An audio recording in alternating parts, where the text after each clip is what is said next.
Hello दोस्तों, math का एक प्रश्न है। यदि a बटा b एक भिन्न है जिसमें a बराबर b घटा 3 तथा a जोड़ 10 बटा b घटा a बटा b बराबर 10 बटा 7 है तो a बटा b का मान निकालें। तो हमें इसमें a बटा b का मान निकालना है। यहाँ पर दो मान दिया गया है, ठीक है। पहला मान क्या है, a बराबर b घटा 3 है, ठीक है। तो a बराबर क्या है, b घटा 3 है। हम इसे समीकरण 1 लिखेंगे, ठीक है, इक्वेशन 1। अब दूसरा यहाँ देखिए क्या है, a जोड़ 10 बटा बी घटा ए बटा बी बराबर इधर 10 बटा 7। इसे हम समीकरण 2 लिखेंगे, ठीक है। समीकरण हम इसे 2 लिखेंगे। अब देखिए हम यहाँ समीकरण 2 को हल करेंगे। तो देखिए a जोड़ 10 बटा b घटा a बटा b है, तो इसमें हर के रूप में b यहाँ नीचे और यहाँ भी b है, ठीक है। तो इसका हम लघुत्तम निकालेंगे, ठीक है। जब b और b का लघुत्तम निकालेंगे तो b मान आएगी, ठीक है। अब देखिए b से हमें b को भाग देना है। जब b से b को भाग देंगे तो भागफल 1 आएगी और 1 को हम a जोड़ 10 के साथ गुना करेंगे, ठीक है। तो 1 को जब a जोड़ 10 के साथ गुना करेंगे तो a जोड़ 10 ही मान आएगी, ठीक है। अब यहाँ पर घटा का चिन्ह है, घटा लगाएंगे।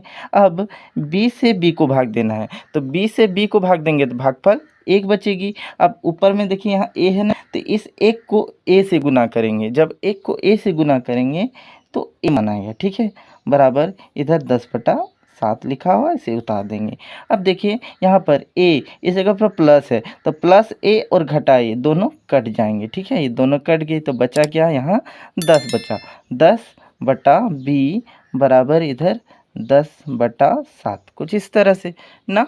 अब देखिए हमें क्या करना है, अब हमें यहाँ पर क्रॉस मल्टीप्लिकेशन गुना करेंगे, ठीक है।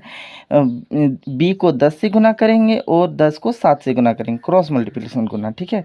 तो b को हम 10 से गुना करेंगे, b गुना इधर 10 बराबर इधर 10 गुना 7, ठीक है। तो b गुना 10 है, इसे हम ऐसे लिख सकते हैं 10b, ठीक है।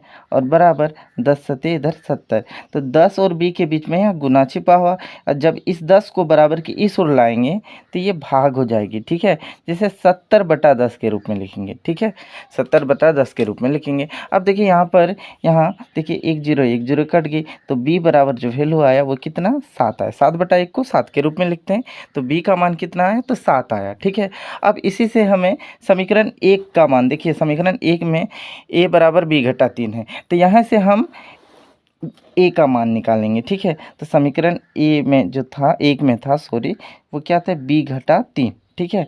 तो देखिए a बराबर b का मान हम कितना निकालें, 7, तो यहाँ 7 उतारेंगे, यहाँ घटा का चिन्ह है, घटा लिखेंगे, फिर यहाँ 3 है, 3 उतार देंगे। तो देखिए 7 में 3 घटाते हैं तो कितनी मान आती है, तो 4 मान आती है। तो इस तरह से a का जो वैल्यू आया कितना, तो 4 आया, ठीक है। हमें क्या करना, हमें मान निकालना a बटा b का, ठीक है, a बटा b का। तो देखिए a बटा b, ठीक है। a का मान कितना निकाले, तो 4, यहाँ 4 लिखेंगे बटा, और b का मान कितनी है, तो 7 है, तो हम नीचे 7 लिखेंगे। इस तरह से a बटा b का जो मान आया वो कितना, 4 बटा 7 आया, ठीक है। ये हमारा आंसर निकल गया।